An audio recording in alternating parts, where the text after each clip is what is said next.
এই দেখেন এখানে কি সুন্দর ঘাস, অথচ এই জায়গাটায় দেখেন কোনো ঘাস নেই, কোনো ঘাস নেই, শুধু সঞ্চি শাকে ভরে গেছে। এর কারণটা কি? কারণটা সম্মানিত খামারি ভাইরা, আসসালামু আলাইকুম। যে যেখান থেকে দেখছেন সবাইকে শুভেচ্ছা এবং অভিনন্দন। এই যে এই ঘাসগুলোই হলো পশুর প্রাণ। যার খামারের এই ঘাসের মজুদ অনেক বেশি, তারাই কিন্তু ভালো আছে। কিন্তু সমস্যাটা কি জানেন?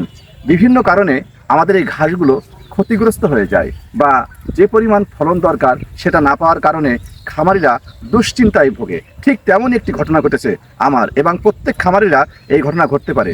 কি সেই ঘটনা?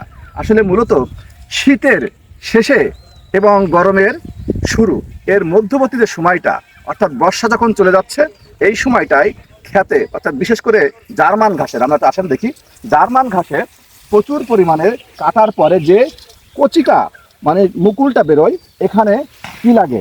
মাজরা পোকা লাগে। ঘাসের ভয়ঙ্কর শত্রু মাজরা পোকা। এই মাজরা পোকা লাগার কারণে আপনার ঘাসের মুকুলগুলো কি হয়? সব নষ্ট হয়ে যায়, যার ফলে সেখানে আগাছা এত পরিমাণ জন্মায় যে আপনার ঘাসগুলো আর হয় না বললেই চলে। দেখেন আমি একটা জিনিস দেখাই, যে এখানটায় দেখেন এই যে বিস্তীর্ণ জায়গা, যেটা আমার উচিত ছিল বর্ষার শেষে এখানে স্প্রে করা বা ফুরাডন যেটা আছে এটা ব্যবহার করা, তাহলে কিন্তু আমার এই ক্ষতিটা হতো না। দেখেন এখানে কোনো ঘাস নেই বললে চলে, বিস্তীর্ণ জায়গা, শুধু সঞ্চে ঘাস, আর এখানে কোনো ঘাস নেই। অর্থাৎ আমার এই ঘাসগুলো ওই যে মাজরা পোকা ভয়ঙ্কর শত্রু যে বলছিলাম, ওই মাজরা পোকার প্রভাবে এই ঘাসগুলো কি হয়ে গেছে? নষ্ট হয়ে গেছে। অথচ দেখেন পাশেই ঘাসগুলো, আমি একটা জিনিস দেখাচ্ছি, অথচ এই যে দেখেন এখানে প্রচুর ঘাস এবং ভালো ঘাস একই জমিতে, এখানে প্রচুর ভালো ঘাস। উচিত ছিল যে এই ঘাসটা, এই যে ঘাসটাই কাটা হয়েছে, এই যে কাটা হয়েছে, এই কাটার পরে যে মুকুলগুলো ছাড়ে, সেই মুকুলেই কিন্তু মাজরা পোকা আক্রমণ করে। আর আক্রমণ করার পরে ওইটা পুরো কি হয়? একদম মাছটা যদি খেয়ে নেয়, মাছ খেয়ে নেয়, তাহলে সেটা মরে যায়। দেখেন আমি দেখাচ্ছি, দেখেন এই যে এর পাশেই হলো এটা, দেখেন এই সব মাছ খেয়ে খেয়ে এই যে সব মাছ খেয়ে খেয়ে সব মরে গেছে, অর্থাৎ সব ঘাস মরে গেছে। মরে যাওয়ার পরে আগাছাটা কি অধিক পরিমাণ হয়েছে, এখানে নেই, সব মরে গেছে, সব মরে গেছে এখানে। হ্যাঁ, আগাছাটা এত বেশি হয়েছে, এখানে ঘাস নেই। এখন আমি এই ঘাসের সংকুলন করতে গিয়ে আমাকে অবশ্যই অনেক বেশি বেগ পেতে হবে। তাই আমি আপনাদেরকে বলবো, অর্থাৎ বর্ষা যখন শেষ হবে, বর্ষা শেষ আর মানে গরমের শুরু, এই সময়টায় আপনার খেতে, বিশেষ করে জমিতে যেখানে জার্মান ঘাস আছে, পানি থাকে না, এই সময় ব্যাপক পরিমাণ মাজরা পোকার আক্রমণ দেখা যায়।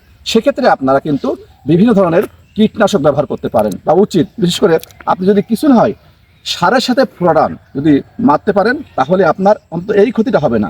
আমার এই জায়গাটায় এখন এর চাইতে অনেক বেশি বড় ঘাস এবং পরিপূর্ণ ঘাস থাকার কথা ছিল। যাই হোক, আমি এখন যেভাবে হোক ঘাসের সংকটে পড়তে হবে।